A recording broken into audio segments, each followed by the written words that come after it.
भारतीय रेलवे ने किस खंड पर स्वदेशी सुरक्षा प्रणाली कवच 4.0 को शुरू किया है? इसका करेक्ट आंसर है मथुरा कोटा।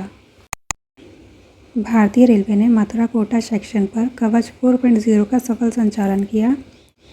यह सुरक्षा प्रणाली आत्मनिर्भर भारत के मिशन के अंतर्गत देश में ही विकसित की गई है और इसका निर्माण, डिज़ाइन और विकास भारतीय रेलवे द्वारा किया गया है और इसे RDSO यानी अनुसंधान, डिज़ाइन एवं मानक संगठन से मान्यता प्राप्त है। कवच 4.0 को SIL 4 यानी सुरक्षा अखंडता स्तर 4 पर डिज़ाइन किया गया है, जो सर्वोच्च सुरक्षा मानक है। यह सिस्टम स्वचालित ब्रेकिंग कर टावर को रोकता है, खासकर कोहरे और धुंध की स्थिति में।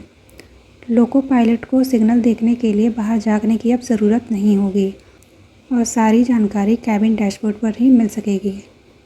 यह तकनीक 160 किलोमीटर प्रति घंटा की रफ्तार से प्रभावी ढंग से काम करती है। कवच का विकास 2015 में ही शुरू हो गया था और इसका 3 साल तक परीक्षण हुआ। पहली बार यह सिस्टम 2018 में दक्षिण मध्य रेलवे में शुरू किया गया। कवच 4.0 को मई 2025 में अनुमोदन और जुलाई 2024 में RDSO द्वारा मान्यता मिली। यह भारत का पहला अंतर्राष्ट्रीय मानकों वाला ट्रेन प्रोटेक्शन सिस्टम है। IRISCT ने 17 इंजीनियरिंग कॉलेजों के साथ समझौता कर इसे BTech पाठ्यक्रम में जोड़ा है। अब तक 30,000 रेल कर्मियों को इससे प्रशिक्षित किया जा चुका है और रेलवे का लक्ष्य है आने वाले 6 वर्षों में यह सिस्टम देश भर में लागू हो। कवच 4.0 भारतीय रेलवे की तकनीकी आत्मनिर्भरता और सुरक्षा क्षमता का प्रतीक है। रक्षा मंत्रालय में वित्तीय सलाहकार के पद पर किसे नियुक्त किया गया है? इसका करेक्ट आंसर है डॉक्टर मयंक शर्मा।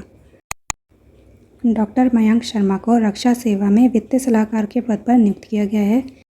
यह नियुक्ति 1 अगस्त 2025 को रक्षा मंत्रालय द्वारा घोषित की गई। डॉक्टर मयंक शर्मा वे IDAS के 1989 बैच के वरिष्ठ अधिकारी हैं और इनके पास 30 वर्षों से अधिक का प्रशासनिक एवं वित्तीय अनुभव है। इन्होंने CGDA के रूप में कार्य करते हुए रक्षा वित्त प्रबंधन की निगरानी की। इसके अलावा कैबिनेट सचिवालय में उन्होंने अवर सचिव से लेकर संयुक्त सचिव तक की भूमिका निभाई। इन्होंने न केवल राष्ट्रीय बल्कि अंतर्राष्ट्रीय स्तर पर भी अपनी सेवा दी है। इन्होंने UNODC, UN सिट्रल और UN commission on crime prevention जैसे अंतर्राष्ट्रीय मंचों पर भारत का प्रतिनिधित्व किया। वे इंटरनेशनल एंटी करप्शन एकेडमी और डिप्लोमेटिक एकेडमी ऑफ वियना से भी जुड़े रहे। इन्होंने वैश्विक प्रयासों से भारत की अंतर्राष्ट्रीय विधिक और कूटनीतिक स्थिति को भी मजबूती दी। इन्होंने एम्स दिल्ली में उपनिदेशक और वरिष्ठ वित्त सलाहकार एवं दिल्ली नगर निगम में उन्होंने अतिरिक्त आयुक्त की भी जिम्मेदारी संभाली। रक्षा सेवा के अंतर्गत वित्तीय सलाहकार, यह अधिकारी रक्षा बजट, वित्तीय नियोजन और व्यय की समीक्षा जैसे कार्यों में प्रमुख भूमिका निभाता है। यह पदभार भारतीय रक्षा लेखा सेवा के वरिष्ठ अधिकारी को ही सौंपा जाता है। यह सलाहकार तीनों सेनाओं के वित्तीय मामलों में नीति निर्माण और मार्गदर्शन करता है। रक्षा मंत्रालय के वित्त विभाग का प्रमुख सलाहकार होते हुए यह अधिकारी रक्षा सचिव और CGDA के साथ समन्वय करता है। निम्न में से कौन विक्रम साराभाई स्पेस सेंटर के नए निदेशक बने हैं? इसका करेक्ट आंसर है doctor A Rajarajan. Doctor A Rajarajan Vikram Sarabhai space centre के नए निदेशक बने हैं और ये 1 अगस्त 2025 से इस पद पर प्रभारी हैं। इन्होंने डॉक्टर S उन्नीकृष्णन नायर का स्थान लिया है, जो 31 जुलाई को सेवानिवृत्त हुए। इन्होंने 1987 से विक्रम साराभाई स्पेस सेंटर में अपनी सेवाएं शुरू की थीं। इन्हें भारत के अंतरिक्ष क्षेत्र में करीब 40 वर्षों से अधिक का अनुभव है और यह मिश्रित सामग्रियों के क्षेत्र में विशेषज्ञ हैं, जिसका उपयोग रॉकेट और अंतरिक्ष यान निर्माण में होता है। डॉक्टर A राजराजन भारत के पहले निजी तौर पर विकसित रॉकेट विक्रम S के सफल प्रक्षेपण में अग्रणी भूमिका निभा चुके हैं। वे इस नियुक्ति से पहले श्रीहरिकोटा स्थित सतीश धवन अंतरिक्ष केंद्र में निदेशक थे। इन्होंने सतीश धवन अंतरिक्ष केंद्र में लॉन्च अवसंरचना के विस्तार और आधुनिकीकरण में योगदान दिया। इन्होंने गगनयान मिशन की तैयारी में अपनी महत्वपूर्ण भूमिका निभाई थी।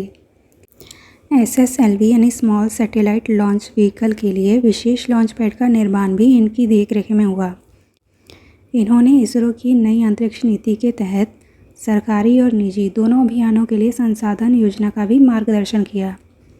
Chandrayaan 3, Aditya L1, Gaganyaan TVD1, LV-M3, M2 जैसे मिशनों के सफल संचालन में उनकी महत्वपूर्ण भूमिका रही।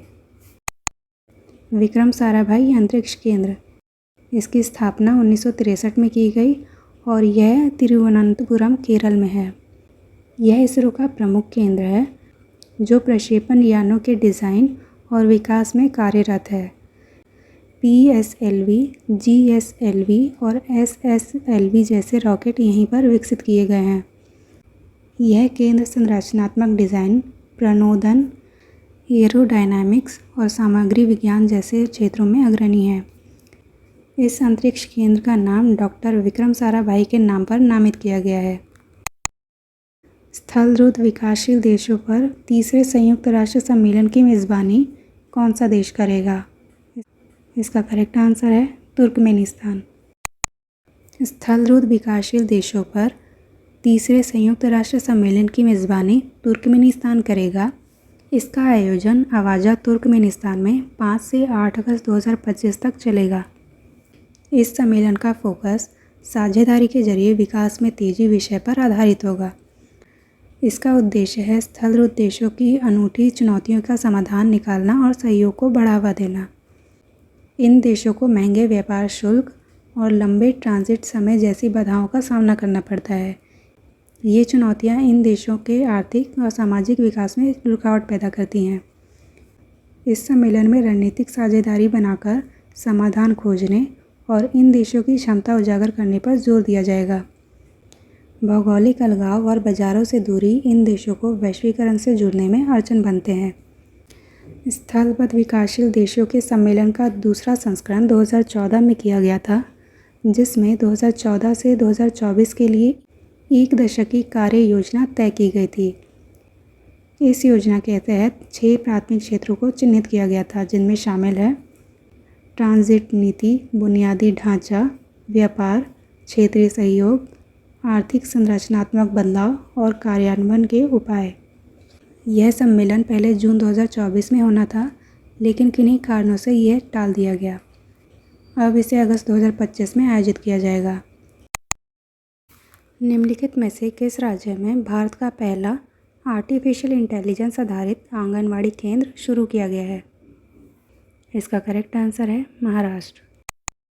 महाराष्ट्र के नागपुर जिले के वदमना गांव में भारत का पहला AI आधारित आंगनवाड़ी केंद्र शुरू किया गया है।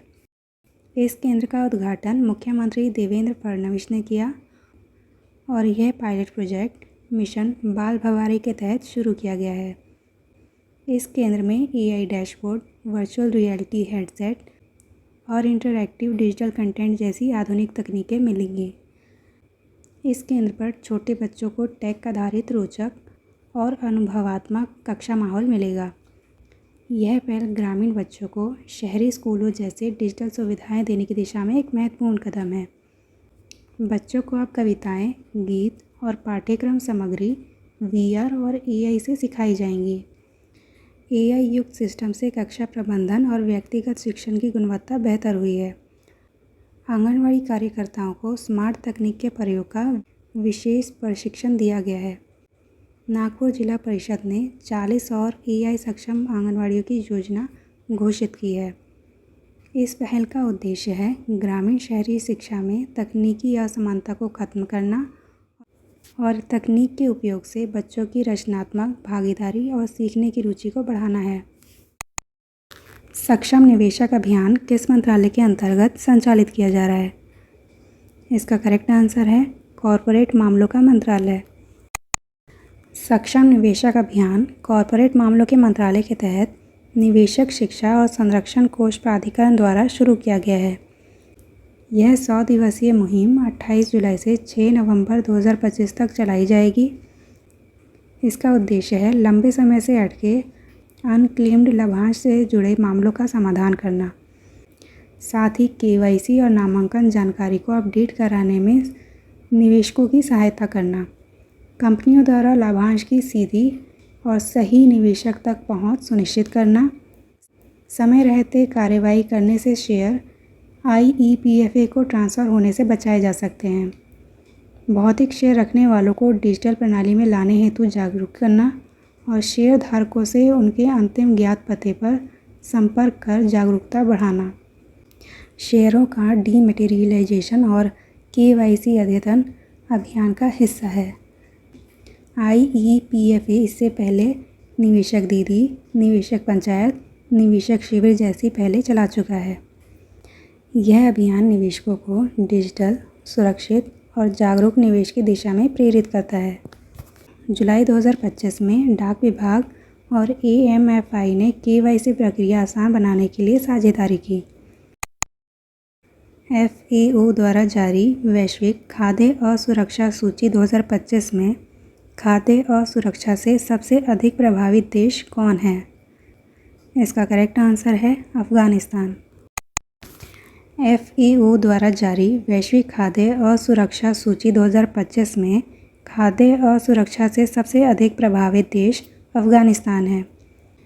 संयुक्त राष्ट्र खाद्य एवं कृषि संगठन द्वारा यह रिपोर्ट प्रस्तुत की गई है। 30 जुलाई 2025 को जारी इस रिपोर्ट में बताया गया है कि 53 देशों में 295 मिलियन लोग तीव्र भूख का सामना कर रहे हैं। इसमें 2023 से 13 मिलियन की वृद्धि हुई है। अफ़गानिस्तान इस सूची में सबसे बुरी तरह प्रभावित देश बना हुआ है। इसके बाद है इथियोपिया, नाइजीरिया, कांगो, सीरिया और यमन। 2016 से ही अफ़गानिस्तान FAO की क्रॉनिक हंगर लिस्ट में बना हुआ है। अफ़गानिस्तान की लगातार राजनीतिक अस्थिरता, जलवायु बदलाव और मानवीय संकट इसके प्रमुख कारण हैं। 12 मिलियन से अधिक अफ़गानों को फ़ौरन खाद्य सहायता की अभी ज़रूरत है। इसके अलावा 75% जनसंख्या आजीविका के संकट से जूझ रही है। भीषण गरीबी और बेरोजगारी खाद्य असुरक्षा को और गहरा बना रहे हैं। अंतर्राष्ट्रीय फंडिंग में कटौती और आर्थिक प्रतिबंधों ने इसके हालात और बिगाड़ दिए हैं। लंबे समय से सूखे और टूटी कृषि व्यवस्था ने घरेलू खाद्य उत्पादन को भी बुरी तरह प्रभावित किया है। इसके अलावा महिलाओं और बच्चों पर भी इसका सबसे ज़्यादा असर देखने को मिला है, खासकर महिलाओं की शिक्षा और रोजगार पर प्रतिबंधों के कारण।